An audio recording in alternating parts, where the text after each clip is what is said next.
หน้าหลังหลังหันซ้ายมาครับต่อย1-2ครับหน้ายับหน้ากัดสวยๆกัดสวยๆยับหลัง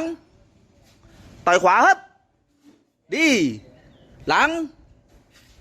ต่อย1-2ครับหันขวามาต่อย1-2ครับหน้าต่อย1-2ครับหน้าต่อย1-2ครับหลังต่อยขวาครับดีมากดีเตะสูงหน่อยหลัง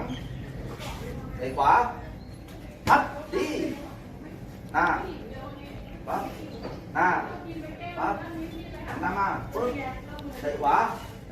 ตั้งดีหลังดีตั้งขาดีๆสวยๆตั้งขาดีๆสวยๆเตะขวาฮึบปึ้งเตะแรง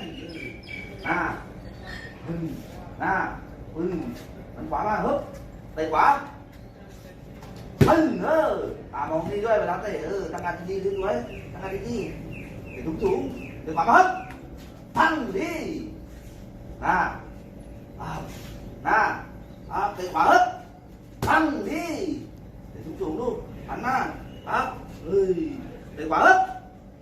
ปึ้งตั้งขาไว้หันตั้งหน้าลูกเตะขวามาฮึบปึ้ง1-2มาตั้งเลยเตะตั้งเลย1-2มาตั้งเลยเตะครับเสียบมาหน้าครับมาหันตามต่อยขวาครับดีมากสวยหันตามครับยัดปั๊บบวกปั๊บ1-2ปั้งดีเตะมาปั๊บดีตั้งขาไว้ขยับหลังเตะปั๊บตั้งขาไว้ต่อยขวาครับปั๊บ1-2มาปั้งดีกัดไว้หน้าปั๊บหน้าปั๊บหันหน้าครับต่อยขวาปั้งเตะมาครับปั๊บดีมากตั้งขาไว้ด้วยดีมากยัดปั๊บยัดปั๊บบวกมา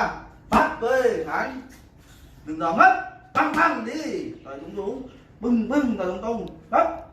ปั้งกัดไว้สุดยอดเก่งมากหันหน้าต่อย1-2มาปั้งดีเตะครับปั้ง